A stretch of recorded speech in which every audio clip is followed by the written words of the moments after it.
Good evening, everybody. Adventures in Truth, episode 22. Woo-hoo. Dr. Jeff here with Jim Case and Timothy McCallum. Good evening. Good to be here. Good evening. Howdy.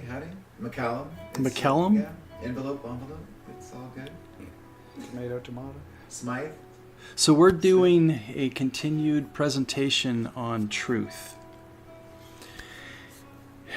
Oftentimes, before jumping into the quiz that we've been pushing into at some point during the podcast, we travel a little trail, sometimes a wide freeway and sometimes a rocky crevice, in trying to explore what truth could be or might be. And in driving over here tonight to Timothy's house, I came to the conclusion that it doesn't exist. What's that? Truth. Wow. That doesn't Negative mean Nancy over here tonight. that's not a good thing or a bad thing. Have a little context for that experience. Yeah, absolutely. Of course. Adventures in nothing. So previously, in many of our other episodes, we've described truth with like a big T truth, a universal truth, something that you could count on yesterday, today, and tomorrow.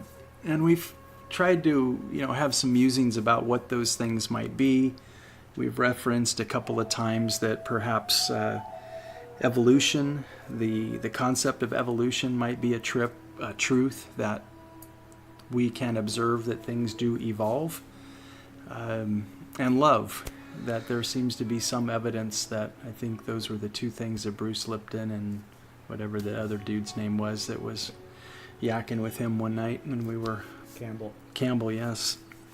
Tom Campbell. So, anyway, context for why I tossed out maybe truth doesn't even exist. Driving over here tonight was just the so many different perceptions. Everybody's having their own experiences here on our journey on this planet.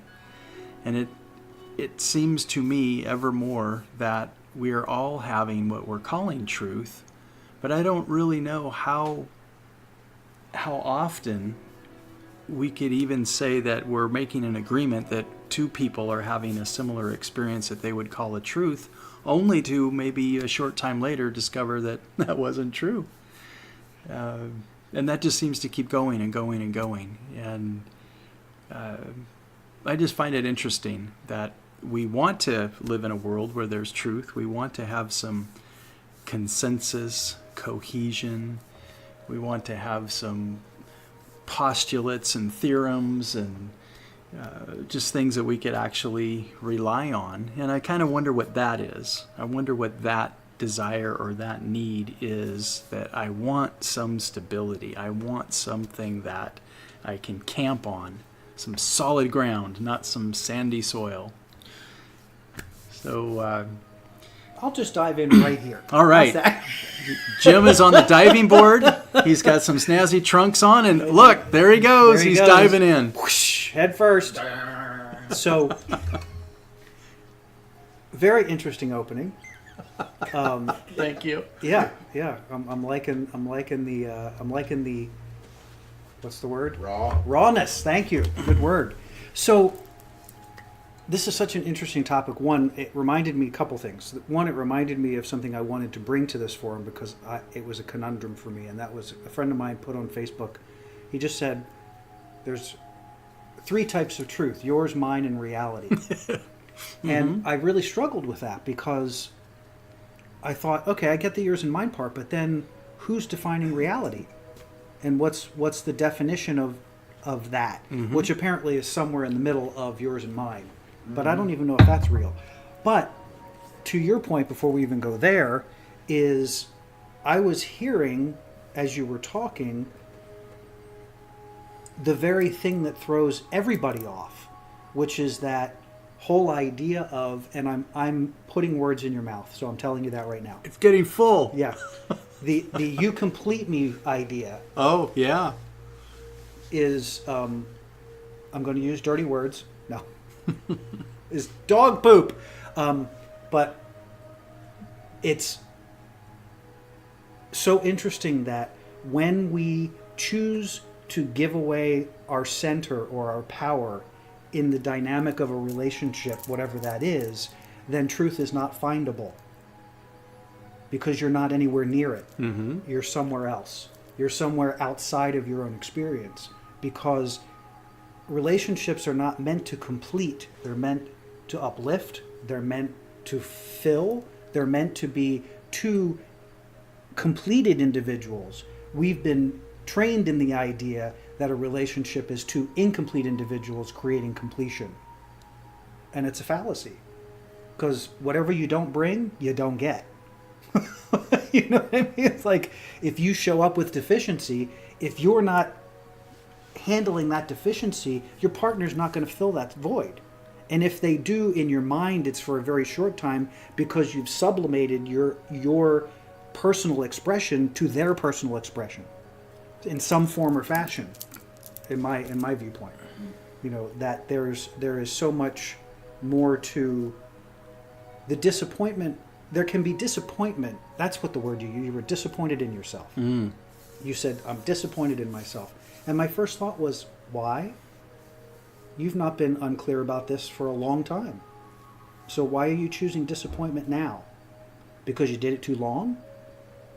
Because you've allowed it to pull you so far out of your center that now you feel like crap about it? Or what's the dynamic? That's why I wanted to dive in, because we're like, whoa, time out. Victim, you are not. Let's go back. So, yeah, there, I dove. There you go. Made a splash. Big splash.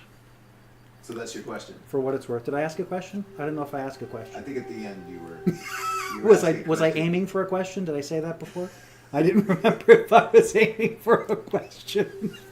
Sorry. Well, what I liked about your diving into is it possible that truth doesn't exist in a way that there is going to be agreement or a big T truth. You may recall, as an example, gravity seems to be something that if you use that word, everybody seems to think they know what that means. And there's this guy named Michael Tellinger that's like, it isn't what we think it is. It's not about mass. It's about electrical charge. And, you know, what if he's right? It doesn't change anything. If you still drop a rock, it's going to go, you know, toward the center of the earth. But Well, we saw that video when they did that in a vacuum, didn't we? I don't remember. I'm just They using dropped a that as an bowling ball example. and a feather in a void space. Yeah. And they fall at the same rate. So if you... Yeah. What you were saying was this idea of, it's interesting you've taken it to a relationship, and that statement you made of love, or not love, but truth is your truth, my truth, and then reality. I've heard that same version, but the word perception was used. Your perception. There are three types of perceptions, and again, it's like who gets to Who's writing define this down? Exactly. who gets to define what that Yeah. reality is? How could you do that? I don't know how that could be done. Right, because who of Who us... wrote that?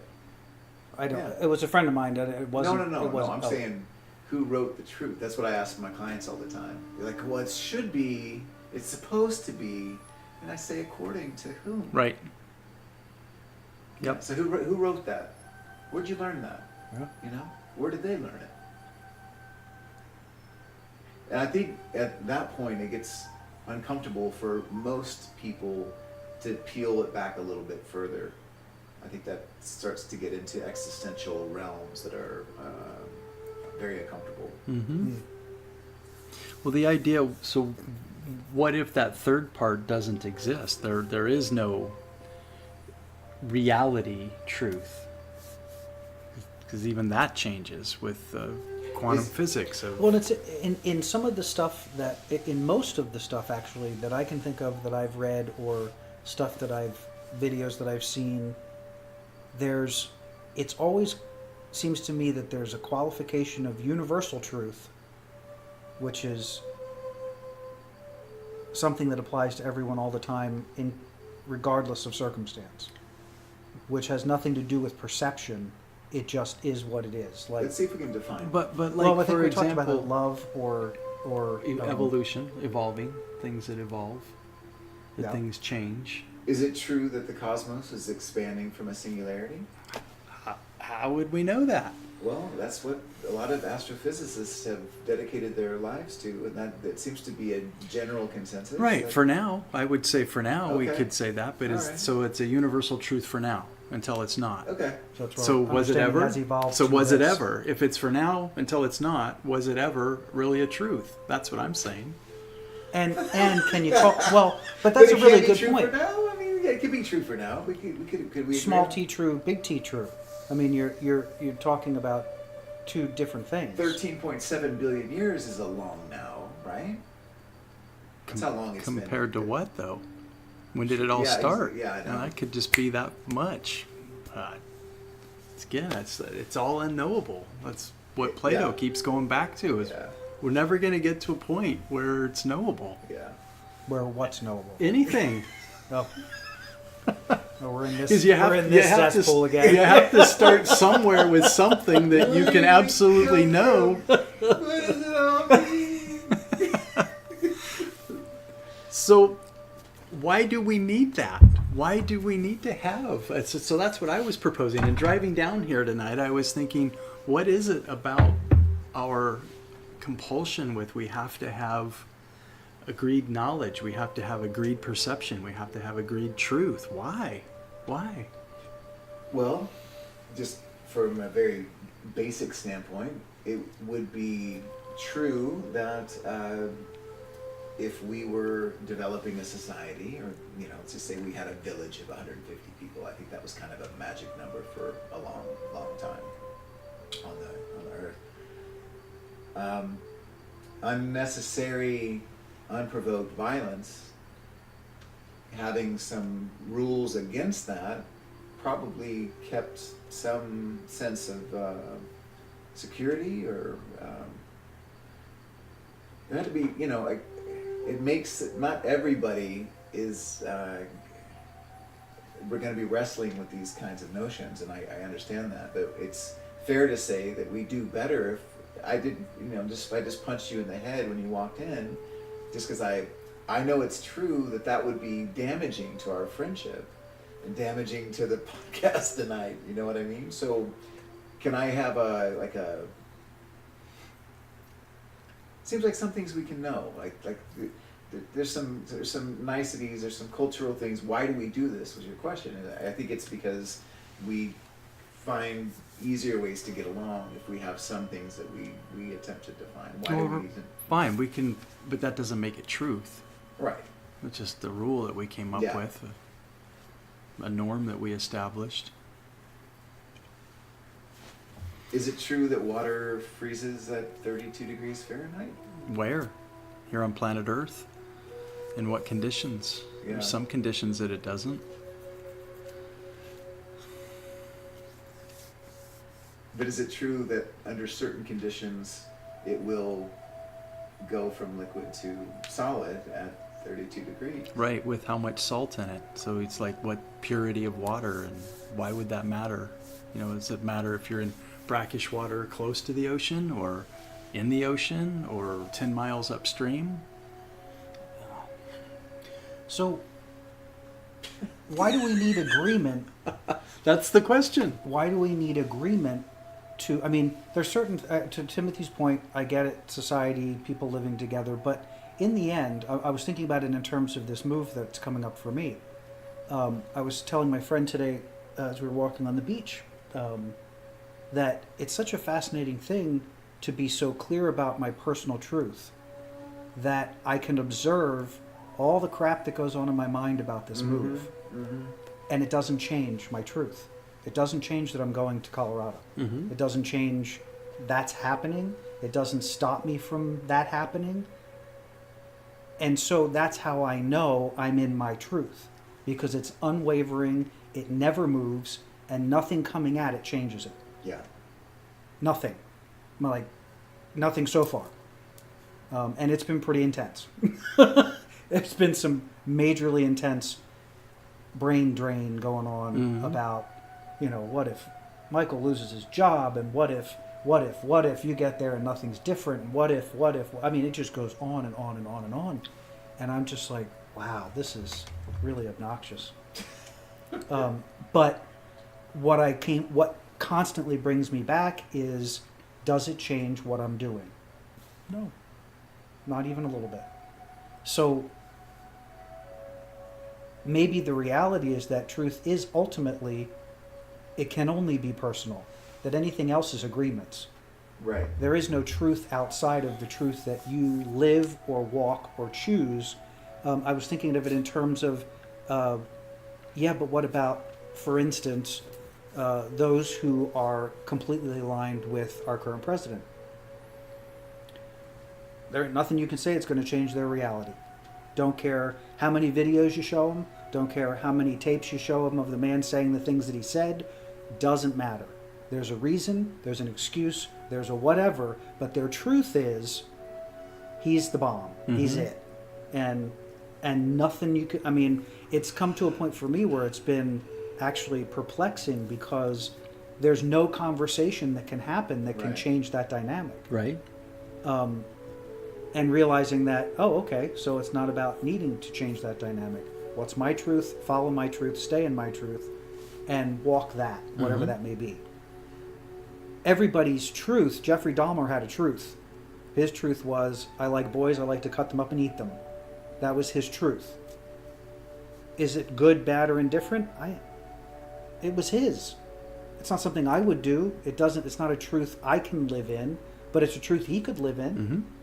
And lived in it fully and completely, and flourished in that truth. Because for him, that was his reality, so that's what he lived. Now, we could pick apart all of the moralistic and all of the parts and pieces of how society would view that, but it doesn't change his truth. And it never did, because he didn't stop doing what he was doing until he got caught.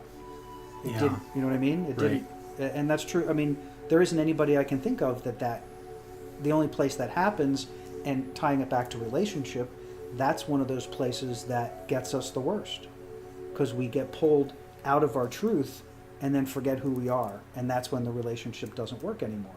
Whether it's a friendship, whether it's a teacher, whether it's a lover, it doesn't matter. When my truth becomes subjugated to someone else, I'm no longer in my truth.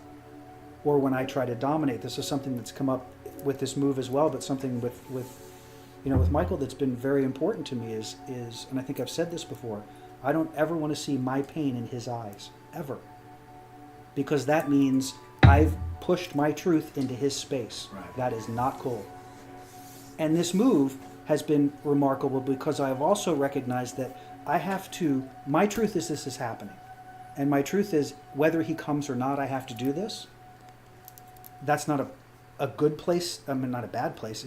That doesn't necessarily feel great, but it's still the reality of my truth. The truth is still the truth. So is it he gets to have permission, because his truth is different than my truth.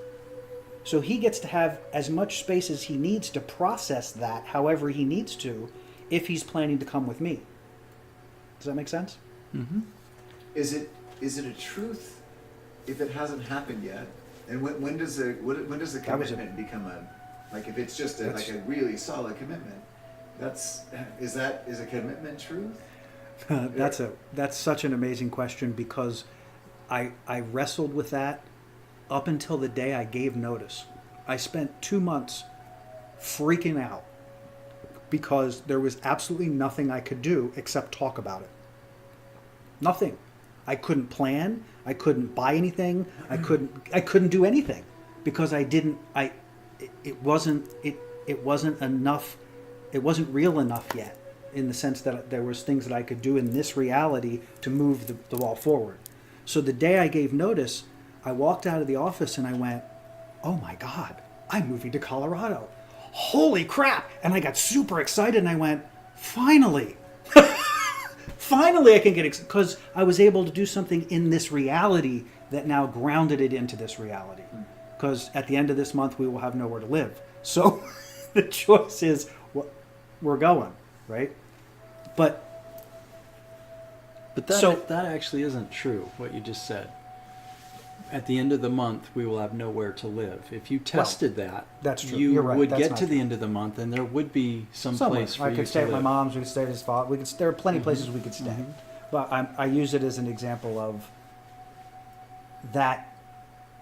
Ending that, giving notice was a practice, Right. a step in reality of this is moving. So then that led to the next piece, which was I noticed I was still feeling like a little overwhelmed. Like, is this, is there, am I going to be able to accomplish this now in the time left? We've got all the stuff to go through, things to da. And so my focus then became, I got up to drive on Tuesday and went, no, I have to be here, and I need to complete a number of tasks in this process so that I can feel the momentum begin to build. Mm-hmm. And so I did. I put the patio furniture on, and I did a couple other things that I put up to sell, and went through all my clothes and made 2 huge bags. So I did these things physical in my reality that were now moving this momentum forward, this truth that I have, that I'm moving to Colorado. There have been times even still that I go, are we really going? Like when the day comes, is it going to happen? Because there's nothing on the other side of that door right now, because I'm not there yet. So staying in your truth requires a ridiculous amount of trust and faith. So tied to it. if I were to ascribe an attribute to you, Jeff, you seem like someone who loves to fish. You seem like someone who loves to fly. Those seem like great passions, and you've dedicated a lot of your life. And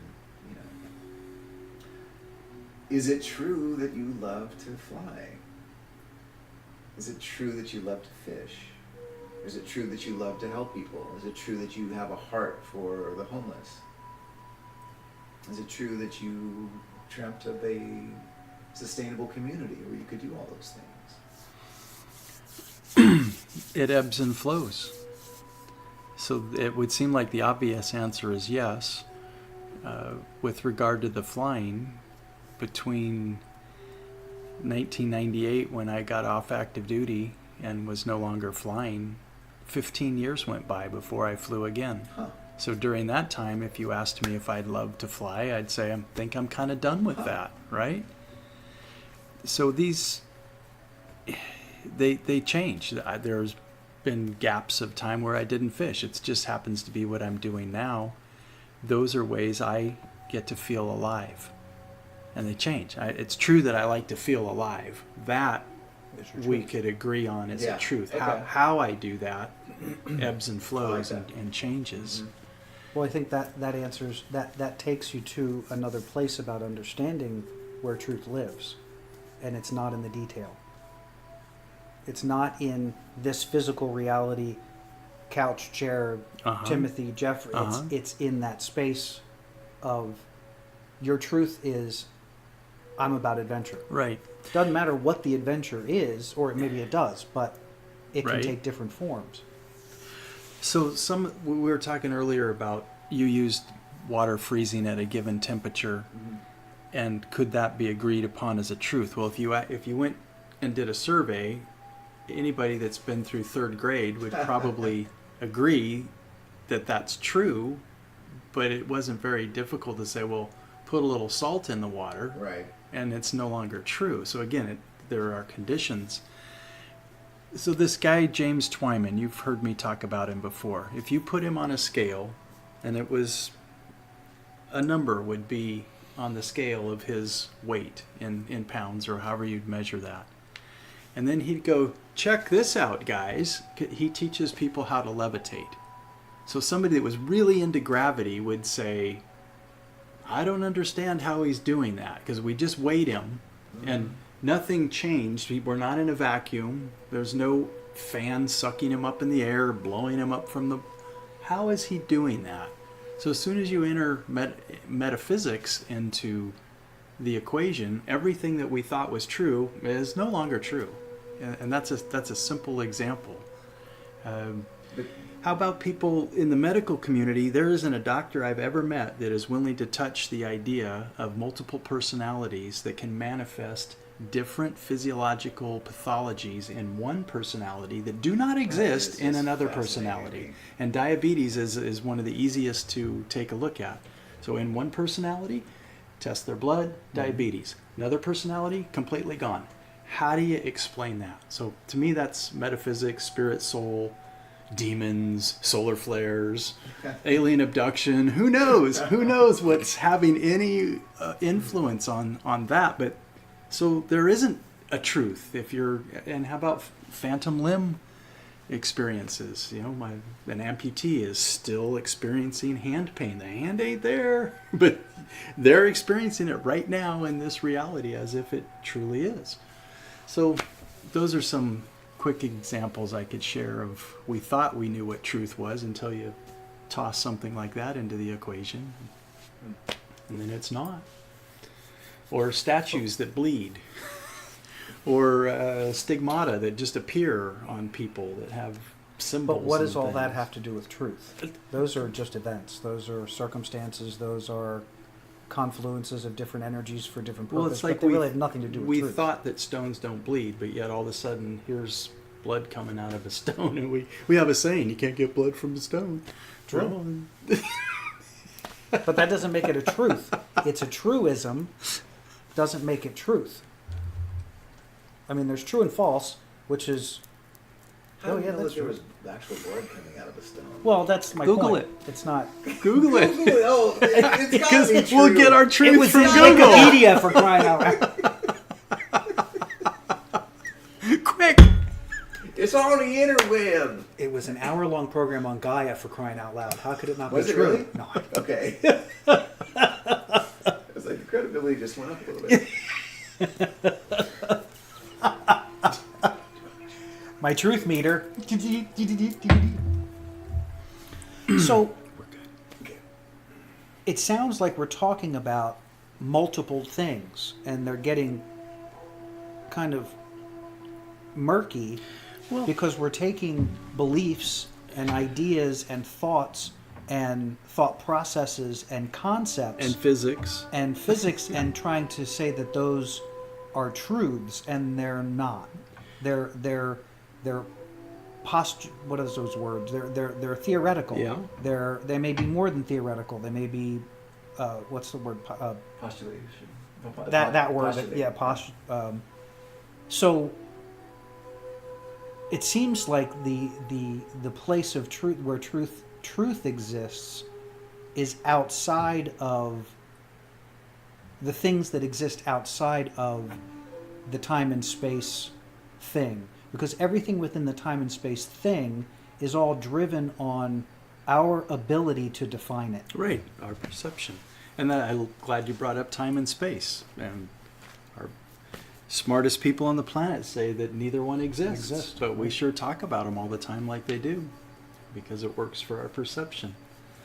Okay. Well, I didn't understand that the time and space functions are how we're able to stay here as a physical body, is my understanding of the whole thing is. But and sorry. is it true that light travels at 186,000 miles per second? We're back to the frozen water thing. In most conditions, apparently so. In a black hole, I don't know. There are certain places that it's believed that it doesn't. Our aging process changing as you accelerate it in space. But again, it's like that doesn't really affect us in our daily lives. But some people would think that's really important stuff to agree on and write a journal article about. And is it really about writing you're talking a book? about the science and stuff? Yeah, it's like or anything. Anybody that wants to write something about truth wants other people to believe it, to agree with it, and possibly monetize it. There's nothing wrong with that. It's certainly a fascinating topic. But again, I was driving down here tonight thinking about, well, what if it doesn't even exist? And it's just something that we're all kind of hoping we could agree enough on that we can watch our Netflix later tonight and not have to lay in bed wondering about this stuff too much. So what was the thought before the thought? Seriously. But thought before the thought about does all of this. Sometimes those things just come to me.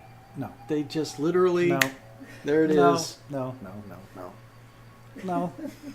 Sorry. Well, that's my reality. It may not be yours. That's your truth? That's my truth, brother.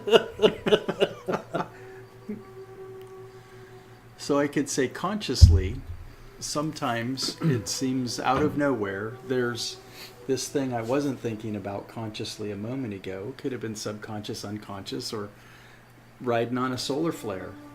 Or a little alien just dropped it off in a little thought rocket. I don't know.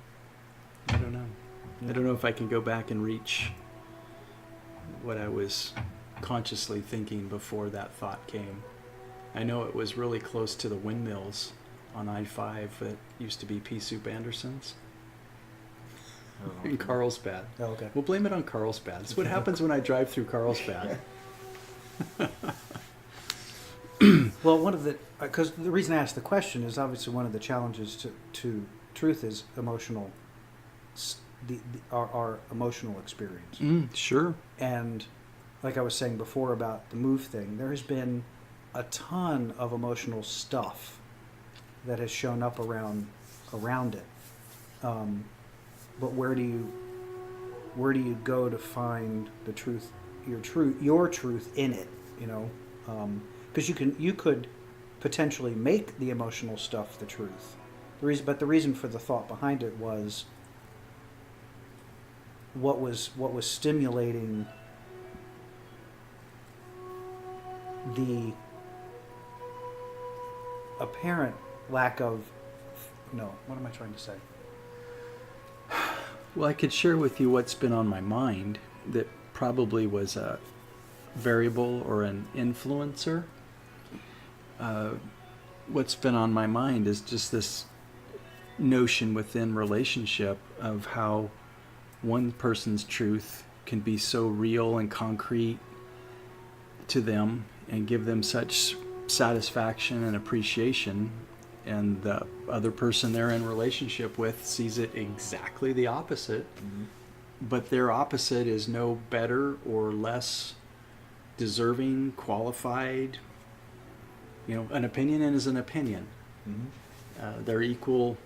They're equally right. They're equally wrong. They're just opinions. Even though you could say, well, this person has a level of expertise the other person doesn't.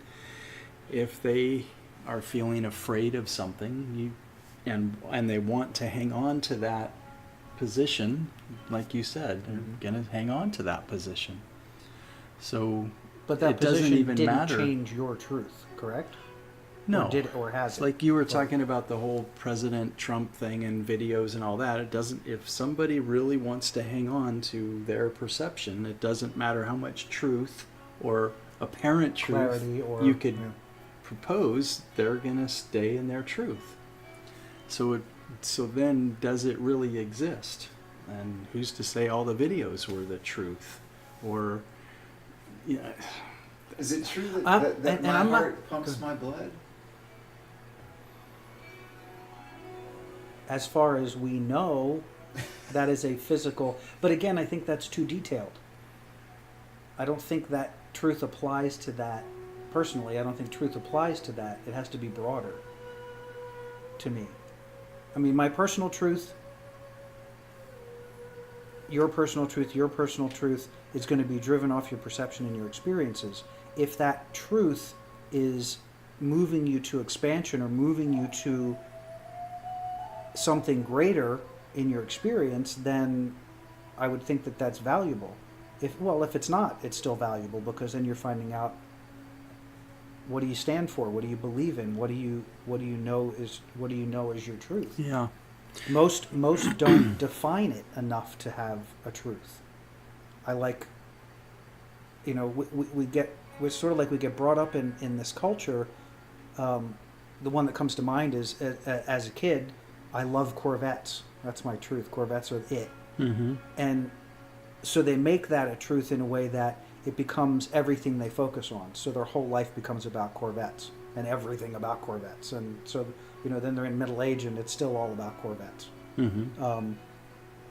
But that somehow serves their experience. Having that focus, having that attention to detail, having that passion, having that commitment, all serves the idea of my truth is important. My truth is what serves my life. Now, if they're constantly bankrupting the family and can't pay for food for the kids because they need another Corvette, or because they're spending more money to fix their Corvette than they are to send their kids to school or to take care of their significant other, now we're in a whole other area, because it's now no longer a truth. It's something else. And maybe we should define what that something else is to give us a polarity to what truth is, and comparing against it, because that is more of a, when it comes to that becomes more of an ego-driven kind of experience that's very myopic and doesn't include a bigger picture, right? So how could that be considered truth? Because it doesn't encompass anything other than this little vision. Right. So we've introduced truth as a topic tonight in so many different ways. It's interesting, the word itself can be used in so many different ways. Timothy asked earlier with regard to a passion, is it true that I have a passion to do this or that? About a character, can there be truth in a person's character? And I would honestly tell you, I firmly believe that if all three of us said, there is no way that I will ever be a prostitute, I can create conditions in which you would find yourself being a prostitute. So you can't really ever say what your truth is unless you can control all the conditions, which we can't, that you could ever possibly find yourself in. So even that's really difficult. But again, if you're focusing your truth that specifically, it's not a truth. It's not truth. Well, if you're trying to define a person's character, is prostitution a truth for you that is morally acceptable? And you could say, absolutely not. But yet, under certain conditions, could actually find yourself in that place. Right. But that's a belief. That's not a truth. That's a belief. I believe that prostitution is bad, because then you have to dissect, why do you think prostitution is bad? Prostitution is bad because religion told me that God said that if you do this, you're going to hell, and blah, blah, blah, blah, blah. There's a story behind how they got to that belief system. I don't know that with truth, I don't know that there's a story that goes there. And again, I'm making this very personal. So I'm thinking to myself, all the people that I drive, I think at least 12, 15 times a day, I'm telling people I'm moving to Colorado. And they're like, why? And the first few times I went, I don't know if I can explain this. And I thought, yeah, I can. And then it became a story. It became a fun story of, well, I spent 24 years in Arizona. I spent 10 years in San Diego. So I had 24 years in the desert. I've had 10 years at the ocean. Now I'm going to go live in the mountains. And I'm going to go experience mountains. Beautiful. And to every person I've said that to, every single one of them went, that's freaking awesome. Yeah.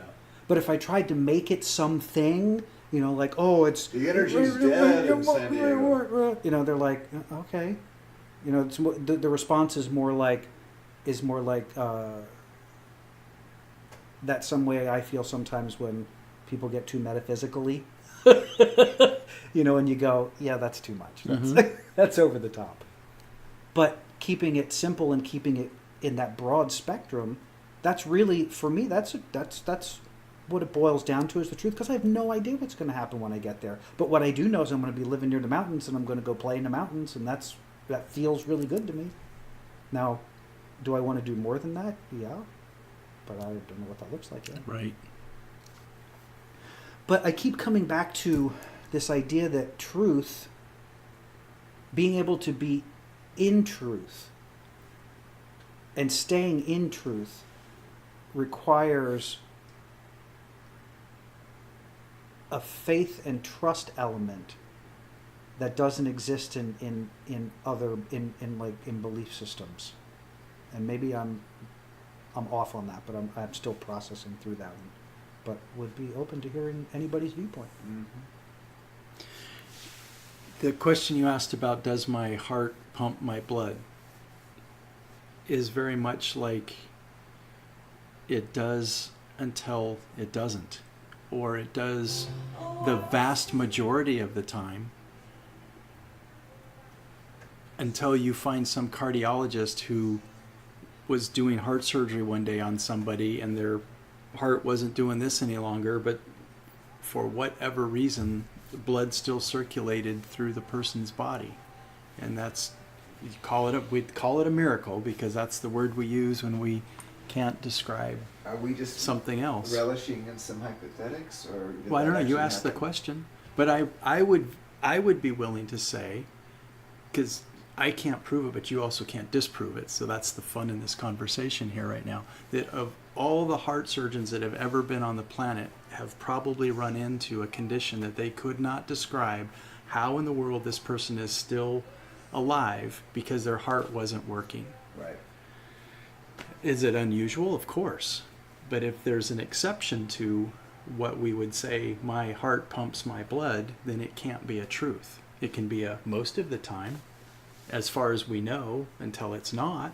But just like when I was describing, there was a time when, before we really actually looked at multiple personalities and displaying pathologies in the same body that show up and go away, that wasn't believed possible until somebody actually discovered it one day and went, whoa, never seen this before. I wonder if anybody else has seen this.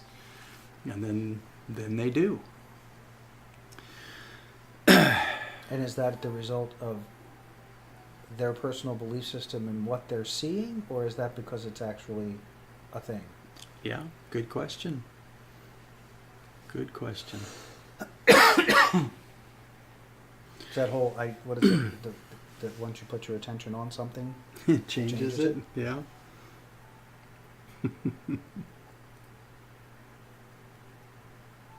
I like the idea of truth being simple. Truth is, to me, has never been complicated. It's always, the clarity of it is unfailing, and it's not complicated.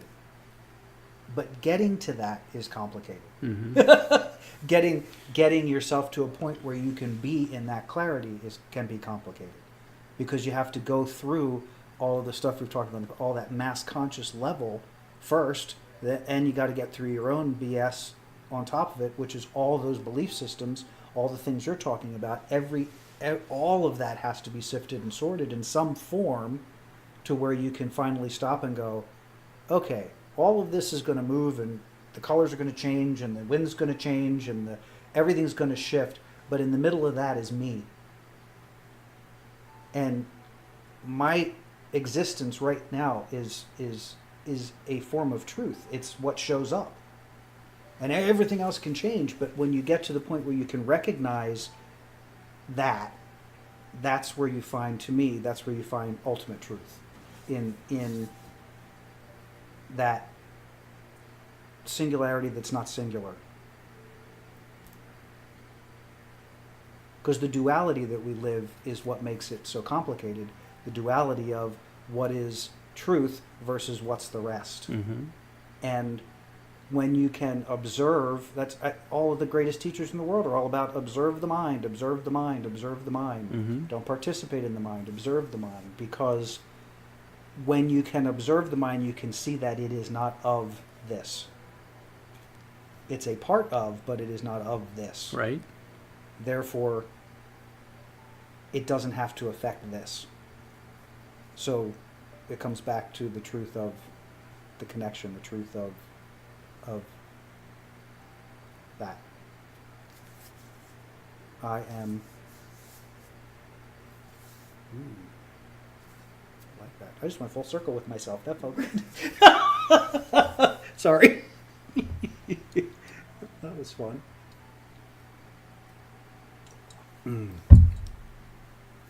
It's a good topic. When I taught the healer's course a couple years back and was doing things with the muscle testing, with controlled remote viewing, with doing psychic reading, both individual and with groups, and then body healing work, talking to departed souls. Those things are difficult to prove, but if somebody can actually tell you what's in a box without seeing it, and they're right, it's like you can't say that didn't happen because you kind of just like watched it, but you can't really describe how it happened. Those are the things that's like, why can't we just admit we just don't know how that stuff works? But it does. People have effective results with it. And I could say the American Medical Association doesn't like it because it's not as monetizable. It doesn't reward them for all their years of going to learn how to cut and use a scalpel. So you could kind of see that they would say, no, that's not true. That's not an effective way of getting healed. But the person who goes and has the experience is like, well, it seemed to work. And I didn't have to get cut on to do that. Or all the CIA folks that were remote viewing the Chinese submarine programs, they literally were not there in the country, but they drew diagrams and got accurate information on size and strength and capability without being there. So how did they do that? Don't know, but it's well documented.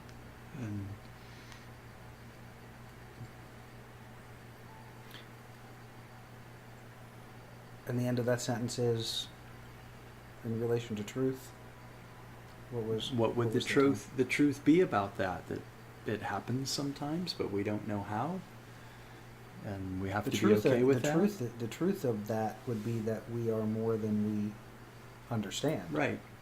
That's the truth. All the rest of it is story and perspective and perception and right. So there was a time when I was really good at the remote viewing thing, and you're only as good as you continue to practice it. At home, they don't know what that is. Tell us. Remote viewing is being able to have a visual and physiological experience with a location or an object that is outside of where you are. We call it the non-local. So local would be defined as what you can touch, feel, and see with wherever you are. Like I'm sitting in a room right now, and everything in this room and across the room, everything that I could see would be within my local perception. What's going on at Carlsbad right now is beyond my local perception. What's going on in your neighbor's house would be beyond my local perception. But if you went through a protocol and somebody asked me to focus on an object, I wouldn't even need to know that it was in their house. We'd wind up in their house if there was a target to look for, and it ended up being in their bedroom closet behind the door or whatever, that I would be able to describe it, draw a picture of it, have an experience with it, and not even really know myself. It's not like I would go, oh yeah, it's their red fuzzy slippers. There would just be fuzz and the color red, and there'd be this experience, and then the person who was guiding me through it would be the one that was kind of like putting all that together. It's almost like I'm kind of blind and I'm going, oh yeah, I'm touching this, I'm feeling this, and now I'm seeing that, but I'm not playing the guessing game of trying to assemble what all that is. That's for the observer to do. So that's what remote viewing is. But there was a time where I was good enough at it to be invited to go to the International Remote Viewers Annual Conference and present a paper that I wrote that was very similar. I wrote the clinical implications of non-local perceptions in treating trauma. And it was through EMDR that I was doing that, because to me they're one and the same. It's just different languaging describing the same thing. So where I was going with this is after I taught this healers group and we had very profound experiences of the remote viewing, the muscle testing, the psychic reading, the conversing with and interacting with departed souls, and physical healing. We even did a past life review segment in there of looking at past lives. And people had some very profound experiences. You could even say life-changing awarenesses. So after all of that, I pretty much came to the conclusion that if you really want to have an experience with something and you're open to it, it's going to show up, which was really cool. Right. Yeah. And then I got just James Twyman guy came into my life, and I was invited to go experience this levitation thing, and I chose not to. And some of the people that knew that I'm really into this metaphysical stuff and playing with all that said, why didn't you want to go do that? And I said, well, I did, but I had this sense that it would just be one more of all of these other things that I've already done. That it's like, do I really need to go do that? Is that going to make me any more aware or change my experience with, if you want to do something, you're open to it, you're interested in it, you invite it in, you study it, you practice it, it's going to become your reality. You can do it. So I already knew I could go learn how to levitate without needing to go learn how to do it. But more importantly, it's like, what would I do with it after I learned how to do it? Come over to you guys and go, hey, check this out. Can you do this? So it's like, why would you ever do that? And can you imagine, like, you're sitting at the dinner table at Christmas time, and all of a sudden, you're like, I'm 6 inches taller than everybody else. And Mom looks over and goes, honey, what's going on? Nothing, Mom. What's going on with you? A gentleman named James Randi, I believe, is his name, has $1 million offer to anyone that can prove. Right, I've heard of this. Yeah. So what happens is you've got this, he's a non-believer. And so the non-believing energy completely destroys everybody who's open and playing. Or something like that. No, because the intention, it destroys the intention. The universe basically goes like that to that environment. That was the bird for those who couldn't see. The traffic bird. Yeah, so that's an interesting, that would be a perception I had or an experience I had when doing these really fun phenomenological activities, is if there's a unbeliever, if there's somebody who doesn't want to play with the universe grants that person the ability to kind of shut it all down, and the magic goes away. And so then I use the word magic. That's what it would be called. Yeah. It's not real. Like, magic is not real. But tell that to a magician, it's illusionist. Michael. And isn't that interesting that throngs of people go out of their way and pay big money to believe in magic? They want to believe in it. Yeah. Go to shows because they want to believe in it. WWF? Come on, man, that's real. Don't you be slamming on my form of entertainment. I'm kidding. I'm kidding. Although it has produced a governor and great entertainers. Yeah. And a UFC champion. So as we were sitting here having our conscious dialogue, I've been running some thoughts underneath all of that of, come up with a truth. Come up with a truth that we could possibly agree on. So I've got two that I came up with. The first one is a concept, could be a belief, but it could also be a truth. Is it possible for me to hurt you without also hurting myself? So the statement would be, if I hurt you, I'm hurting myself. Is that true or false? I would say it's true. Mm-hmm. That if I hurt you, I'm also hurting me, right? So that would be true to the point, for most people, you kind of have to be spiritually open to that idea, because if you're not, it's like, I'll take your purse. I'm going to go buy a bottle of hooch, not feel really good about that, because you have to be kind of at a spiritual awareness. That's the basis of karma.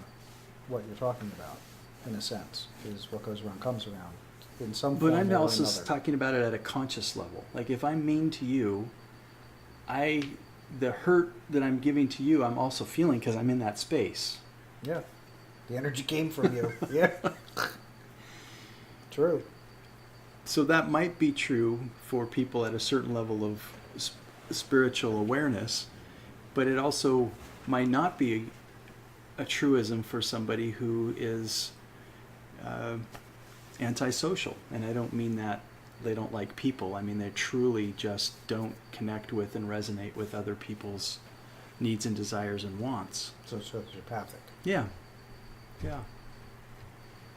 Are all hermits antisocial?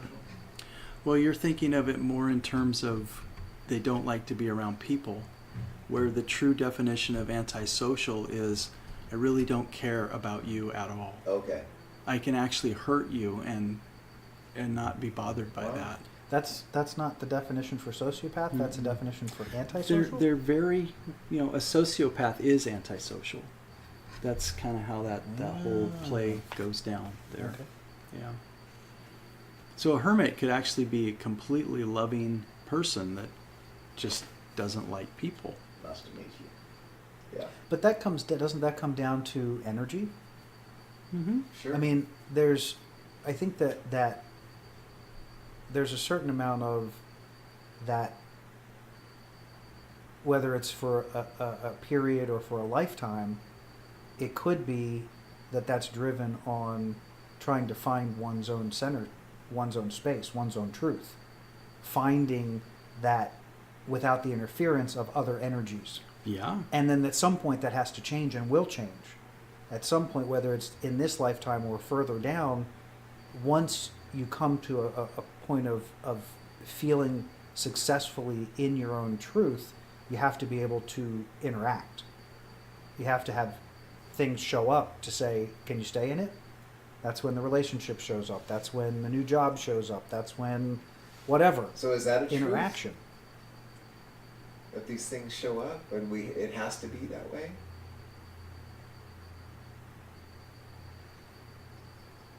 I guess you couldn't say that is a truth because it's subjective. Right. But we could say But it's- maybe most of the time until it's not, because we found the exception, that I think we could say about just about everything we've talked about tonight. Sure. That it's true but most of the evolution time. is true. Evolution is a truth. So if you are not growing in the context of being a hermit, then something has to change. That's truth. Something will have to shift, or the organism dies, which is change anyway. So you're going to get change regardless, Right. because the at least as in the human experience, it seems that we strive for continually moving somewhere. It doesn't matter where, just that there is. So if we've spent the time finding that truth and that center within ourselves, then the next evolution would be to be able to stay in that truth regardless of circumstance. Mm-hmm. And it could be something simple like you're taking a very long trip. There's going to be tons of opportunities to see how well you can stay in your space in the construct of everything you're going to experience in the next in those 2 weeks.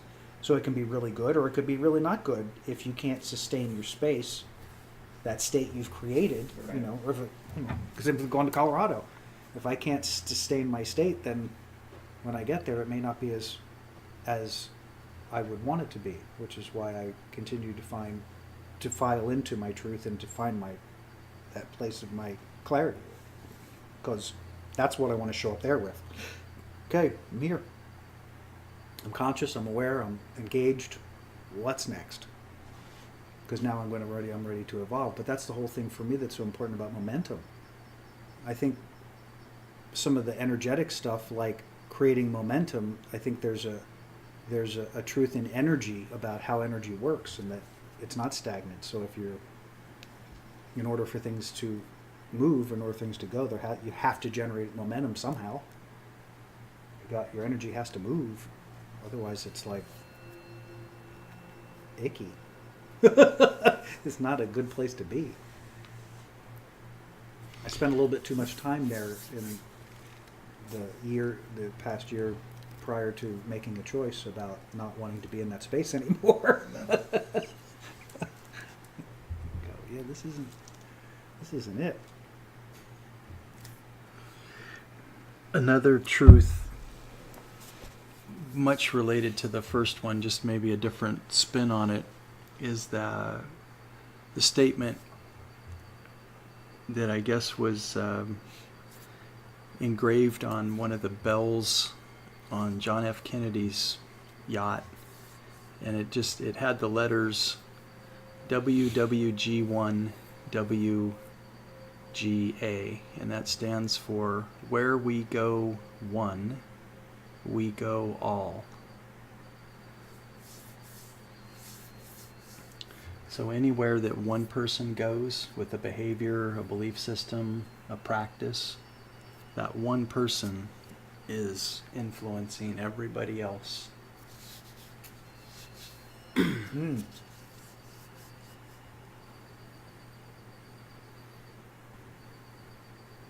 So we can't have GMOs in our food that benefits the shareholders without all of the rest of us being impacted and affected by that. Yeah. You can't have one nation declaring manifest destiny and sweeping across the country and this is ours now because we're strong and mighty without affecting and still being affected by it.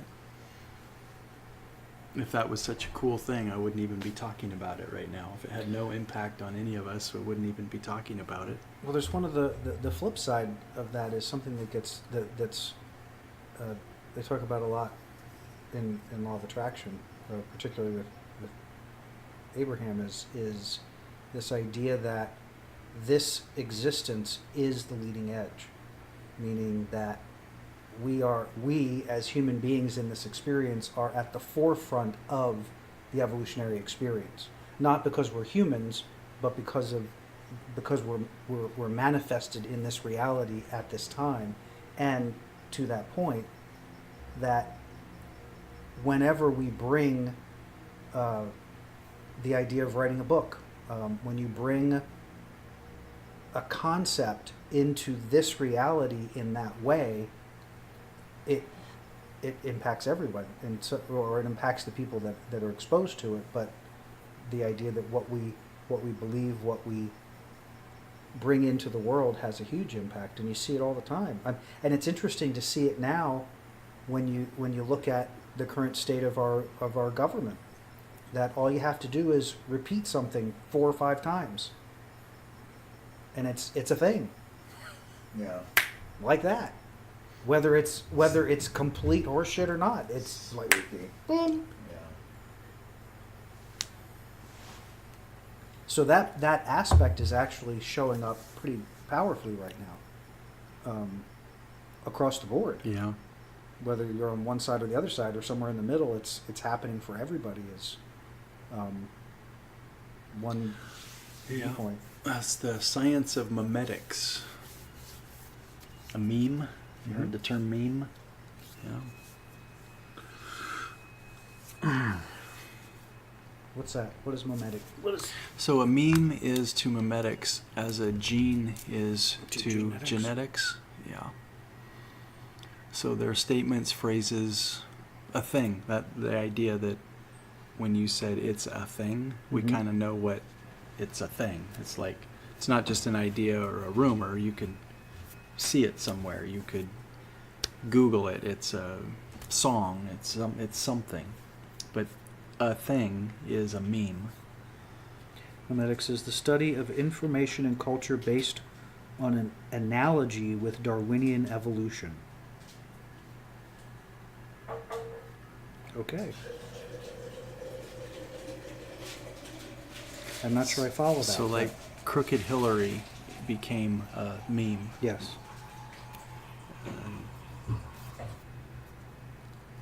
Yeah, proponents describe memetics as an approach to evolutionary models of cultural information transfer.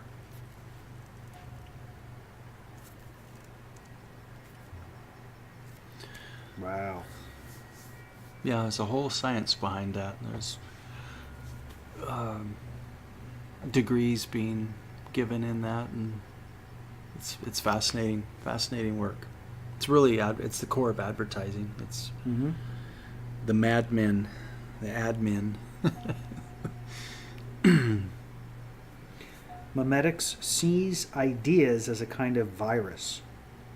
Something, that's what we say, things go viral. Mm-hmm. Sometimes propagating in spite of truth and logic. I love that it came back to truth. Yeah. Right? There's truth in there somewhere. Yep. Its maxim is beliefs that survive aren't necessarily true. Rules that survive aren't necessarily fair. And rituals that survive aren't necessarily necessary. Now that can't be true.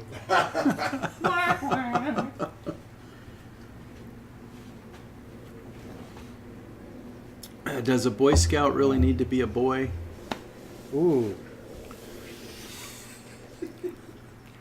Wow. You went there. Huh? I did. I'm already there. I've been there. According to the Boy Scouts. Do we need to differentiate scouting by gender? I don't know. Yeah, that's... Some people think it's true that there should be a gender differentiation between the two, and others would say, no, that's not necessary. But what's the truth? Does it really matter? What does it perpetuate? That's where the truth lies. In the broader picture. Does it continue to promote separation, or does it promote unification? Does it continue to promote the ideology of sexism, or does it abolish the idea of sexism? What is it doing? How is it performing energetically in the experience? I don't know how we wound up there, but we sure did, huh? From memetics to scouting. And I guess it's a great topic of discussion for truth. What is the truth about the necessity for Girl Scouts versus Boy Scouts? Can it just be Scouts? Well, isn't that even that question, but universally, because we keep talking a little bit about what's happening politically and stuff, but isn't that really what we're watching? Is how you can make anything up. You can, it's all driven, it's all beliefs, it's all perception, it's all, and where is the truth in it? And nobody can find it. Nobody can find it. No, everybody's looking for where's the truth in all of this? But I think most people would think that they were dealing in, we're making an assumption that people aren't finding it, but I think a lot of people believe they are finding it every Sunday, kind of thing. No. The word. We would have to define the it is what they want to believe in, though. That's true. Comes back to a choice of... Absolutely. But even given, people believe in...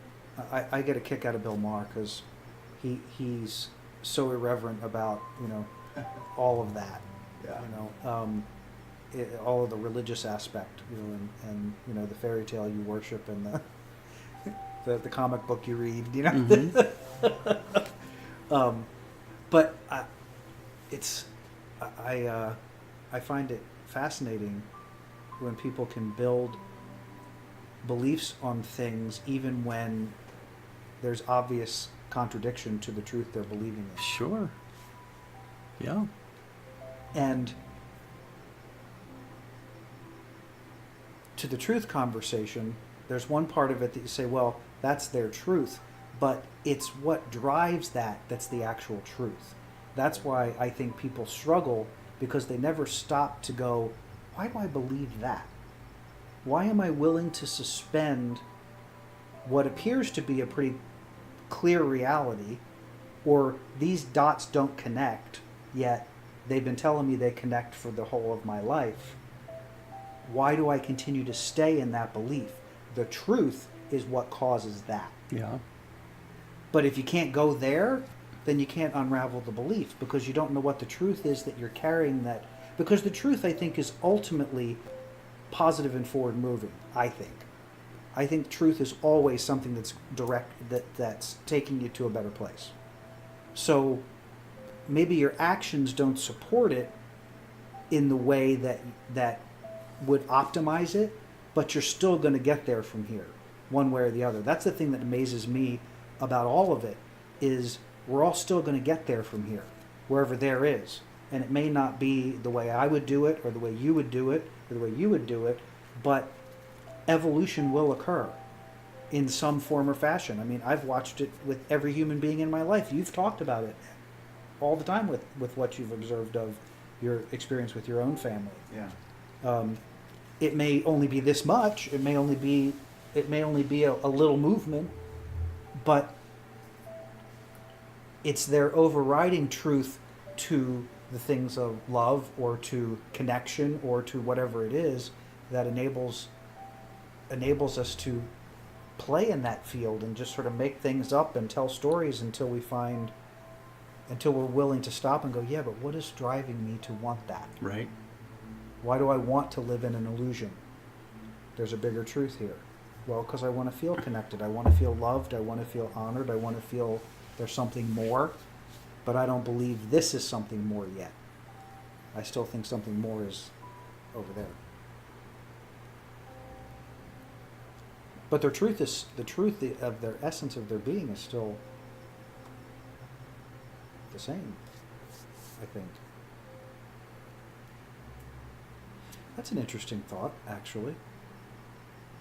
What if the reality of truth is that truth is the same for every single being on the planet? It's their willingness to see it that is the problem.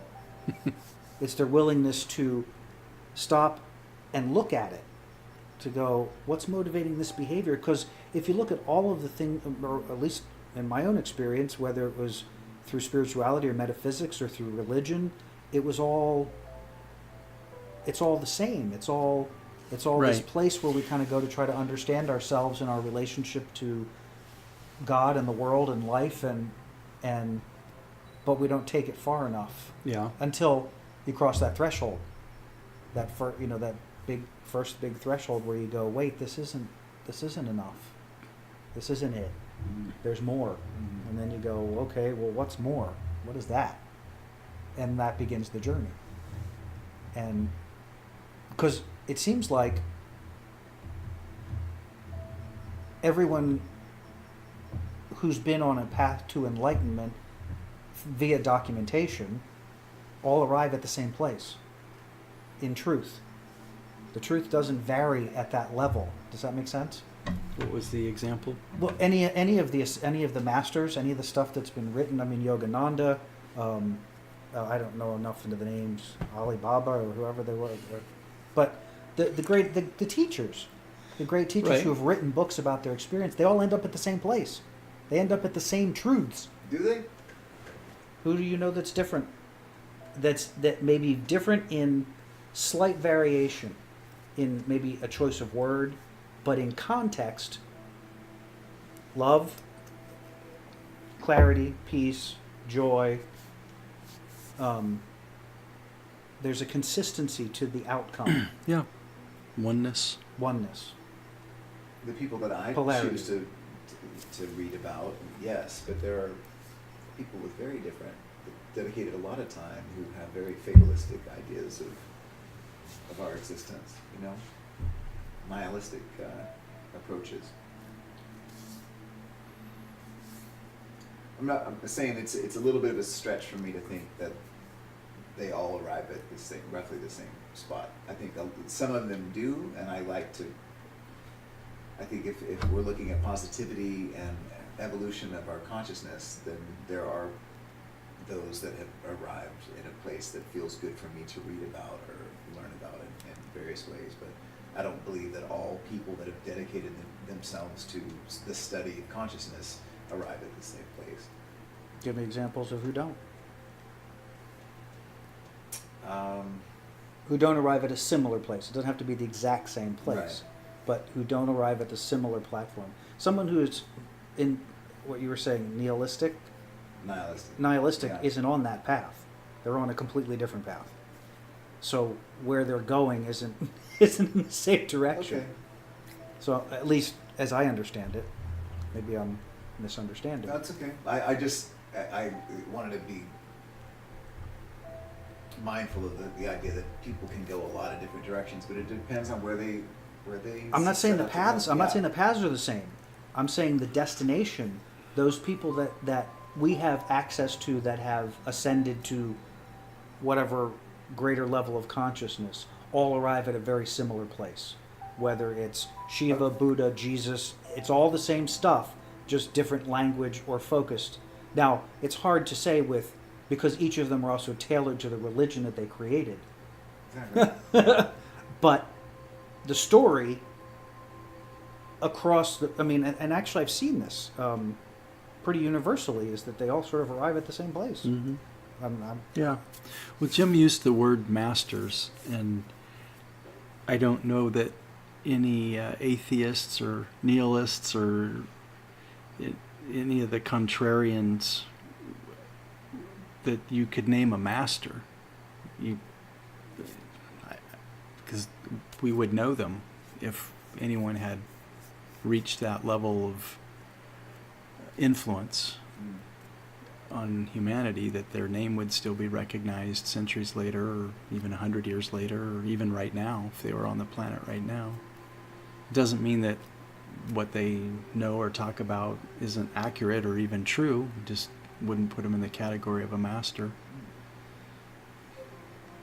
because there's many aspects of things like agnosticism and atheism that I think are quite valid, and there's a lot of it that I kind of go, okay.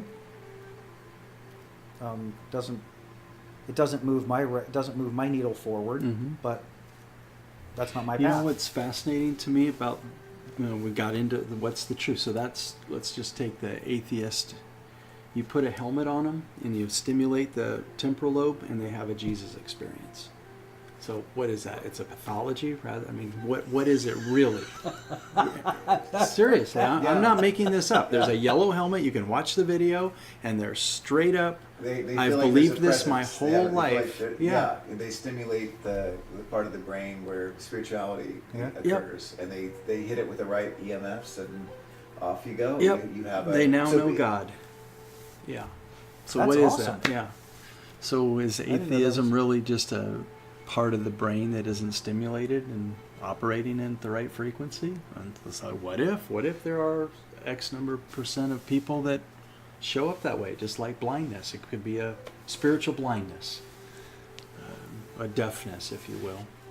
And then you have the other extreme where that part of the brain works so much they think they're David Koresh, or they think that they're Heaven's Gate, the leaders, the wackos, you know, and for the wackos from Waco.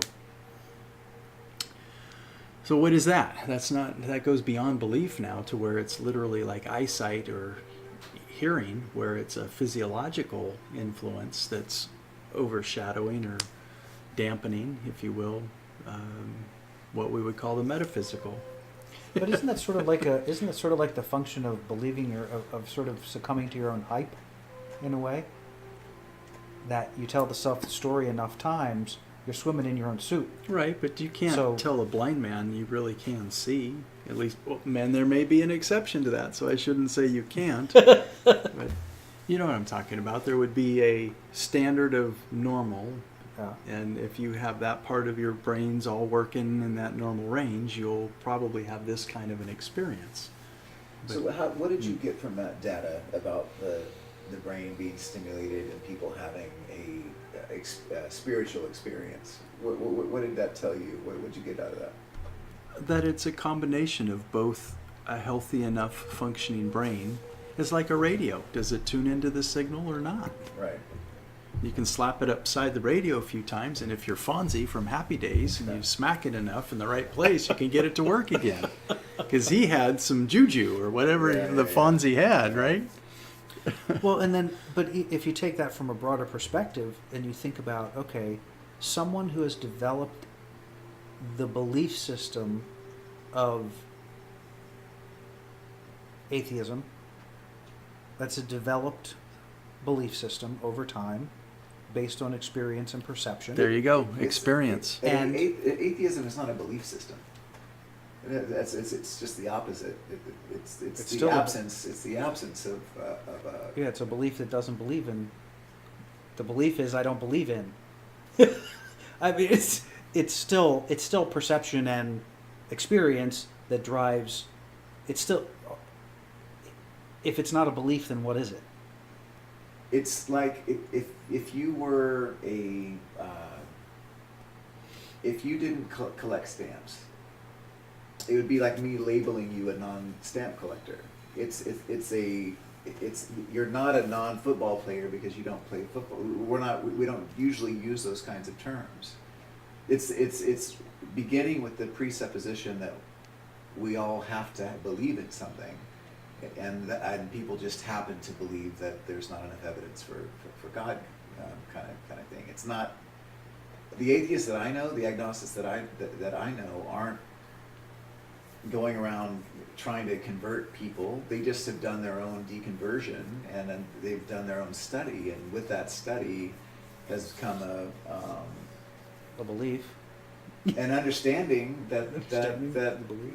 well, I mean, the things I learned about the Bible that weren't true, what did that do? Do I have a new belief system now, or did I just get closer to some new understanding?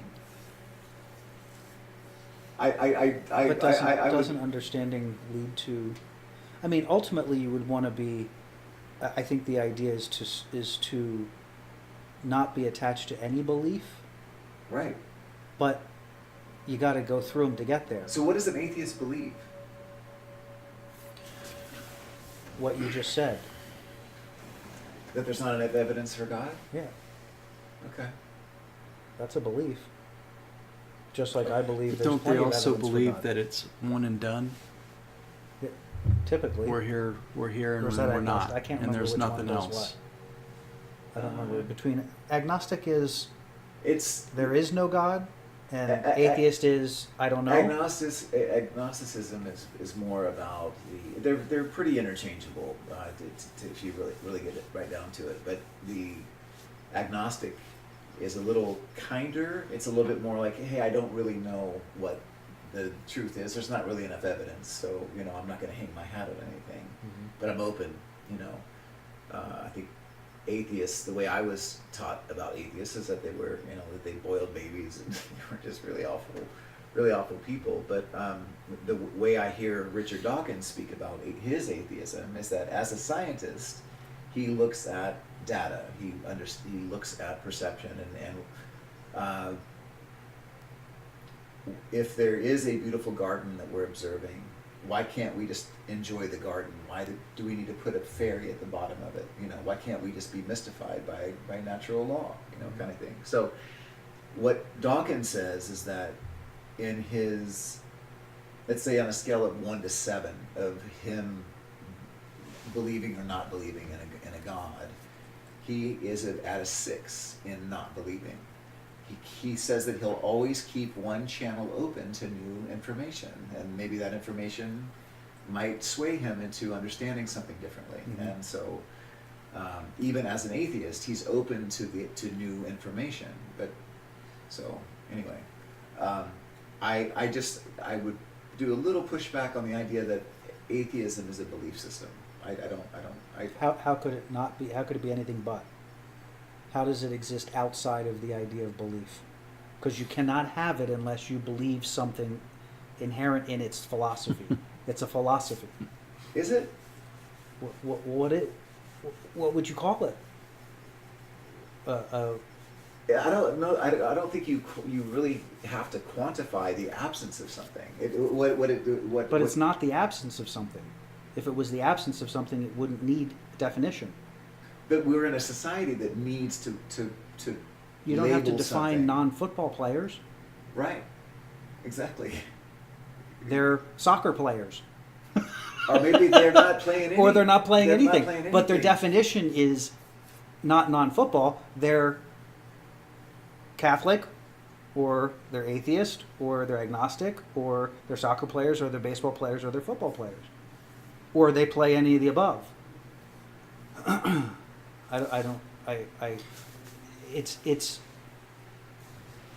It isn't. What? But if it's a belief system, what is the system? If it's just looking at, and you said. Well, you described it. Yeah. You described the system is. My belief is that plant is beauty and the expression of nature happening before my very eyes. I can look at the same plant and say, I had to pick those as a kid, and they look like a weed to me, kind of thing. Yeah. whatever. Yeah. Yeah, but that's driven off of my perception and my experience. Well, one of them Which is is different. without the intelligent design or without the creator. It's just there right now, and it got there, and I'm good with that. It could be described as a non-believer, like I'm a non-football player. If everybody thought I was a football player and I'm expected to go play football, and I said, well, I don't play that game, I'm a non-football player. But many religions have that experience, that expression of non-believer. Mm-hmm. Yeah. Right? And they're heathens, right? Yeah. Yeah. Jehovah's Witnesses are one of them. I don't think. It seems like as we're talking, there seems to be the perception that that beliefs are bad, or beliefs are not healthy. I don't think you can get to truth without beliefs, because the beliefs are what create the momentum for you to create the events of your life to support what you think is true about reality, so that then you can decide whether is that real or is it not real. But our beliefs are largely determined by demographics, right? I mean, if we were in 4th century Europe, we would have a very different understanding. We have a very different belief of how we got here and what gods were. I don't know. Oh, I mean, absolutely. I mean, why would we? There were just as many people who felt like we did and do in different areas of our society, which if they weren't there, we wouldn't have created, there wouldn't have been a momentum created to something else. So whether it's like the evolution of Christianity, the evolution of capitalism, all of those things are driven off of tested beliefs, and then you try again, and then you find something that you can get more and more people to believe in, or you beat them into submission, depending on whatever Sure. whatever the case may be. But in the end, it's the beliefs, it's what structures our reality. Personally, it's how you structure your reality. You choose to have a reality where you can be in that experience of just observing and enjoying and absorbing that. And that's awesome. You don't have a desire for all the construct around it in the same way that maybe I do or maybe Jeff does. But it's still driven on a belief, and that somewhere in the evolutionary process, that's going to change in some form. It's going to grow, it's going to expand, it's going to compel you to something greater and more. Whatever that is, it may be more of the same. It may be a greater and deeper appreciation. It may be that you get to see fairies. Who knows? I mean, it's, you may see garden nymphs all the time and the rest of us don't see them. But that's because your belief is so powerful in that connection that all of the energy that surrounds that gets clearer and brighter and clearer and brighter, and you become more engaged and more aligned to that energy, so you're able to levitate. You're able to remotely view. It's all relative to whatever the playpen is. You know what I mean? Mhm. Does that make sense? Mm-hmm. To me. To qualify that. That's my truth. What's yours? It'd be interesting if that one part that Richard Dawkins is keeping open, if he would be willing to put the helmet on. And it'd be fascinating to hear what his experience was, particularly if it changed his experience, how that would be a paradigm shift. Well, I may be mistaken, but I'm someone with, it might have been him or Sam Harris or Neil deGrasse Tyson, one of the great scientific minds. We're talking about it's all chemical. It's a chemical reaction that's going on. You can stimulate the brain into having a chemical reaction where we begin to feel like that's going on. And I think 80% of the people who didn't have a belief in something elsewhere, they were having an experience, but it was within the chemicals of their brain they were having the experience. The same way that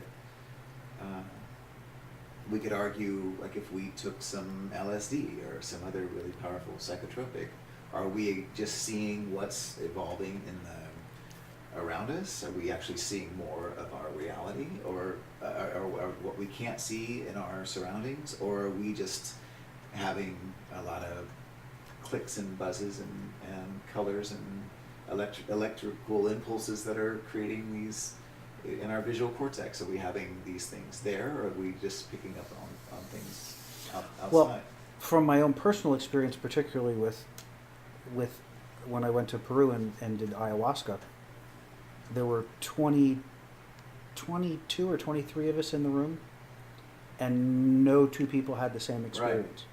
But all of us had the expanded experience. But depending on where the individuals were in their own consciousness, there was one guy that completely lost his crap, man. He was raging and angry and losing his stuff all over the place. Yeah. Fun. The entire time, I never had the traditional experience. I had no idea what I was going to experience because I'd never done anything like it before. I'd never done psychedelics. I'd never done LSD. So it was my first experience there. And I had tremendously profound experiences, but they weren't out of context with the rest of my experience. They were expansions of the experience that I was already having, taking it deeper and expanding it in ways that I'd never thought of before. Where some people actually had, they talk about Mother Ayahuasca and she shows up as a snake, and the people Michael had the snake show up and do its thing. I never saw the snake, never had the snake, but I felt the presence of the energy. Does that make sense? Mm-hmm. So there was a profound connection, and I actually felt they call it Mother Ayahuasca. I felt her weeks before I ever got there, and felt that influence in my experience. Now, How'd that show up? It showed up in what was happening in my meditations, the deepening of my experience that was going on coming into it, the stuff that was showing up in my day-to-day life that I was having to kind of clarify and look at and decide what to do with, about how I was moving forward with my life. And I see.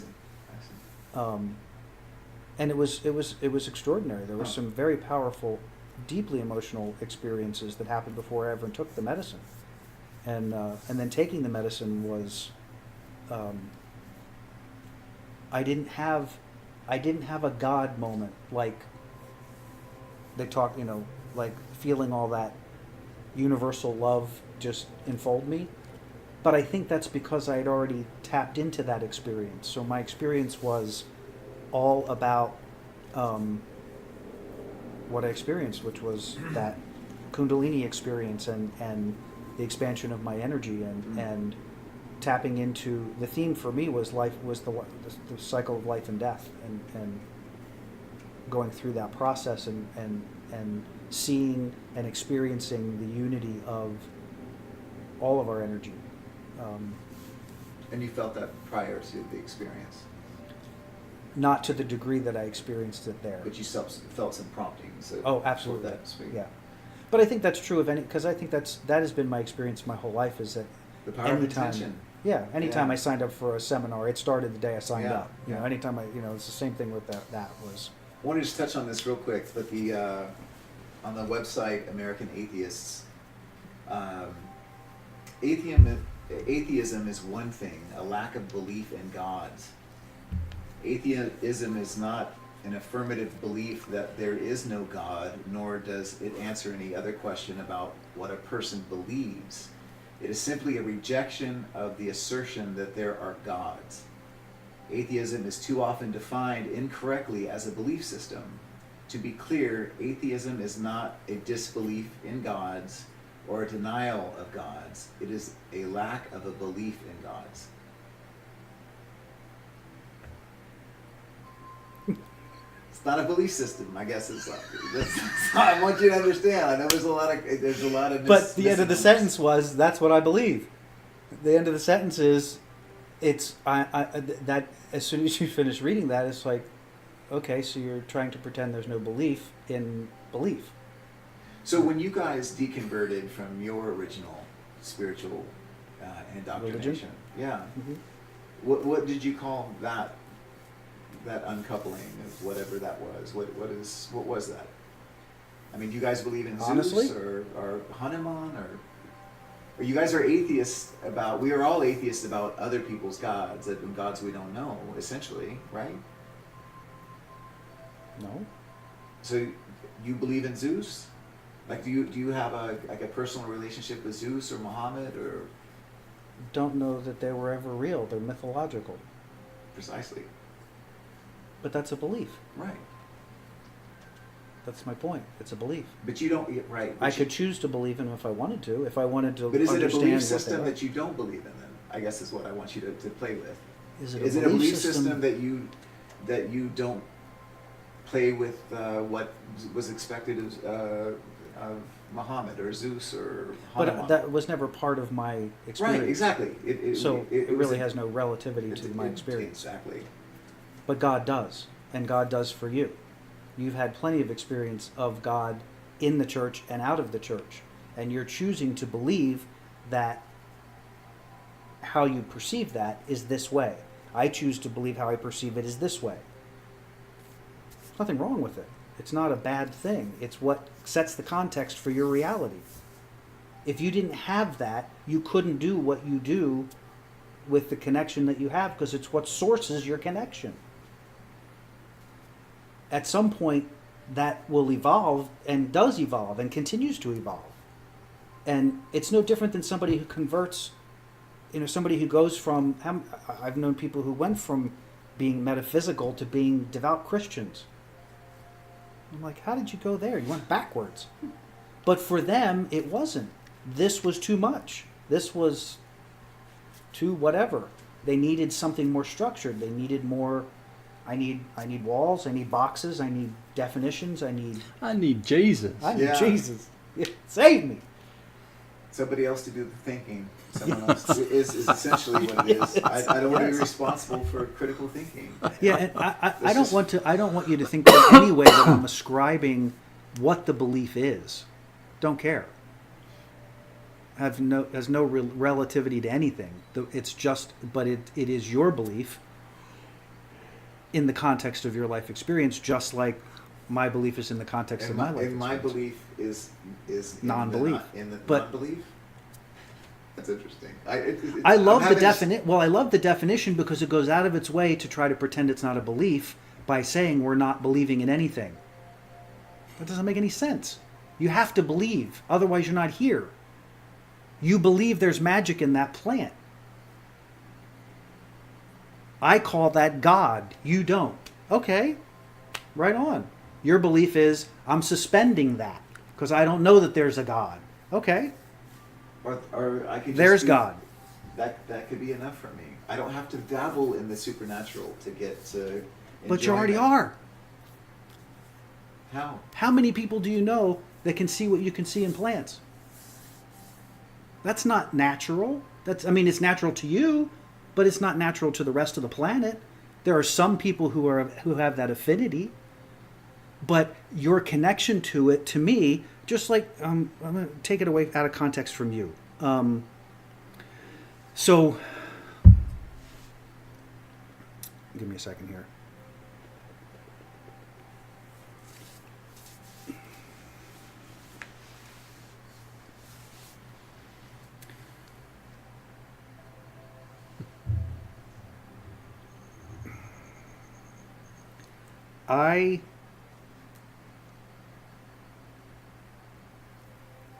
I believe everything is about energy.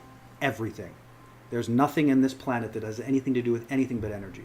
So for me, that's my baseline truth. So everything I view in the world is based on that. How I interact with people, who I touch, what I feel, what I do when I get up in the morning, what I eat is all driven on that experience. Energetically, where am I? What am I doing? What do I need? Right? Right.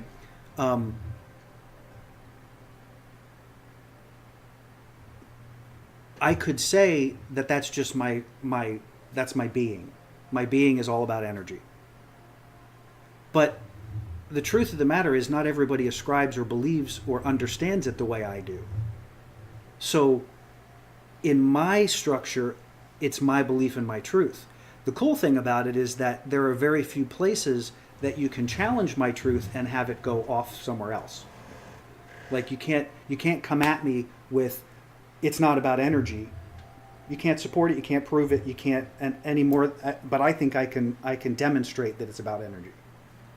So in the context of dealing with people, I'm never afraid of stating that truth, because you can't. There's people try to come at me about it, and it doesn't change anything. It's like, well, you can have that, and I can show you how. I can tell you that's different. You have a similar experience with, and have been very convincing about your experience of not wanting that, the God thing. That's fine. I don't think it's a bad thing. It's just who we are, how we develop who we are, ultimately. Yeah. So if it changes down the road, the thing that's not changed for me is it's only gotten stronger and clearer because that's what I believe. So everything What's in gotten stronger and clearer? my understanding of how energy works and how energy interacts and that it's that's all God to energy. you. That's a part of God. It's not, I don't think it's all of it. Actually, God is becoming, for me, insufficient language. Likewise. But I still like it because it makes me feel good. Okay. It does. Yeah. I like the idea of having that intimate relationship that sits right here. I call it different than you, but we have the same experience. But your belief is different than my belief in that context, and that's okay. And we're still having the same experience. I think that's pretty awesome. Which comes back to what I was saying before, which was kind of all roads lead sort of experience. Whether you believe in God doesn't make a lick of difference. It's how you show up in that belief that makes the difference. You show up by honoring the world around you in a very powerful and profound way. How better could you honor something greater than who this is? Right. This being the physical, corporal thing. Now, whether that's higher self, whether it's whatever, doesn't matter. We're getting to the same place. Getting the same juju. And that to me is pretty freaking awesome. And that's where truth lives to me, because that's where the universality of it is. We're coming to the same result. That could be an interesting dive. You gonna dive again? No. We could say that for another day. But the idea that Jim's that it's, next dive. that it's what I just said that I lost. I love it. You know, we've referenced Bruce Lipton and Tom Campbell several times, not only tonight, but in previous podcasts. And there were two truths that they could agree on, one of which was evolution. They didn't agree on the term of truth. Just love. So if we're talking about truth, and it would have to fall into one of the two categories, or maybe be true for both, is that truth evolves. Mm-hmm. And that's why it isn't static. You can't say this is true because this will change, this will evolve. This won't always be what it is. What I'm holding in my hand will not always be what it is, no matter what that is, whether it's a belief or something physical or even metaphysical. That might be the nature of truth, is that it isn't something that's static. And we're frustrated with that because we want it to be. Because somehow that would simplify, you use the word simplify, or want it to be simple. It doesn't seem that it can be. I think there's something about our impermanence that is unsettling. Yeah. And we want to know that something is lasting Yeah. and complete and simple. I really like the construct of truth being is ever evolving, because there was a really good thing that came up around that.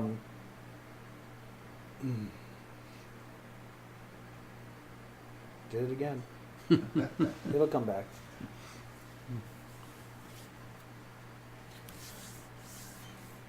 Oh, what I was saying to Timothy, truth is constantly evolving, is the whole idea of the construct of our reality. It has to keep evolving because we're constantly changing and growing. So if truth is what sets the context of our reality, then that truth has to keep moving, and if it doesn't, you die. If it doesn't, your body, something happens. Your system breaks down, disease happens, whatever the case may be, because there is no more momentum, there's no more energy. The energy isn't moving, and the universe abhors a vacuum. Something will fill the void. That's kind of cool.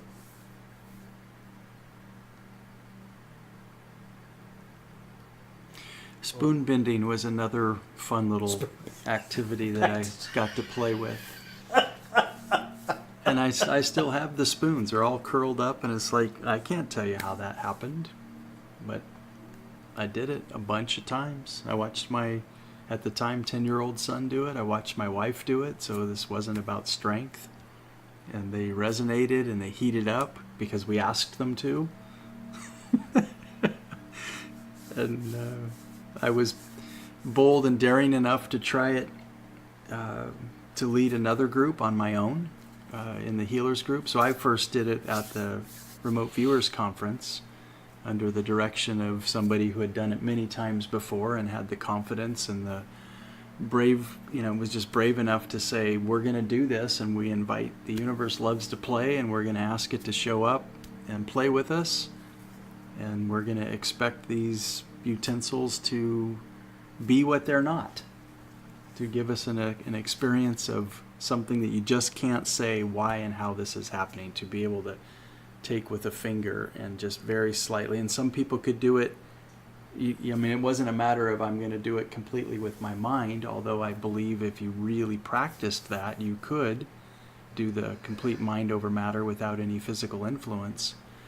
But I can tell you that it only took a finger to get these things to bend and stay bent, not a hand, and having to use strength to do it. Especially when you take the bowl of a spoon, you have the stem and then the bowl, and you roll up the bowl like a tube of toothpaste. Wow. Yeah, and you're doing it with these fingers. Huh. Yeah. Holding the stem and going, Cool. or even doing it the other way where you can get it. It's like, you couldn't do that with strength alone. At least I couldn't. Yeah. So those are fun things to just like, how did that work? What was that?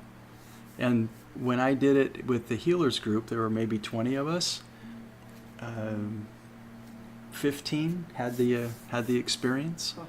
The 5 that didn't were kind of the ones that were dragging behind. Right. They struggled with with most all of it. They had some experiences, but it was like it would just be too much for them to accept that they could do this. They'd have to rewrite their entire paradigm of life. Yeah. They could watch others do it and say it's okay for you and you can have that experience, but not for me. Interesting, huh? Because it would in some way change their truth. We get a lot of comfort from familiarity. Yep. Well, I'm kind of having the feeling like maybe Wrapping up. we've cooked this one tonight. Yeah. We've got a little meal here. Been awesome. Little truth burger. Little truth burger. Tonight's a special night because our buddy Jim is going to be moving to Colorado. So this will be the last time we're all together at my house for a while anyway. Yeah. And we're going to figure out some other ways to use technology to bring all this together. But we wish you well on your journey, my man. Thank you very much. I'm leaving for You have a Indonesia on great trip. Tuesday for a couple of weeks, so I may try to work something out on the podcast from the Singapore layover. But yeah, I'm really grateful for this opportunity to work with you guys, and thank you, Jeff, for putting all this together. And it's been a treat getting to know you, Jim, and You as well. appreciate your insight. And I love It'll be fun. I love the rub that we had throughout, and I appreciate you, man. You'll be missed. Appreciate you too. Yeah. Thank you. Yeah. Looking forward to this big change. All right, guys. So those of you that listen, please pass this along to others. Adventures in Truth podcast. There's a shameless plug. So Yes. Adventures in Truth podcast on YouTube and also on Facebook. right on. And All soon to right. be everywhere. Everywhere. I love it. Good night, guys. Good night.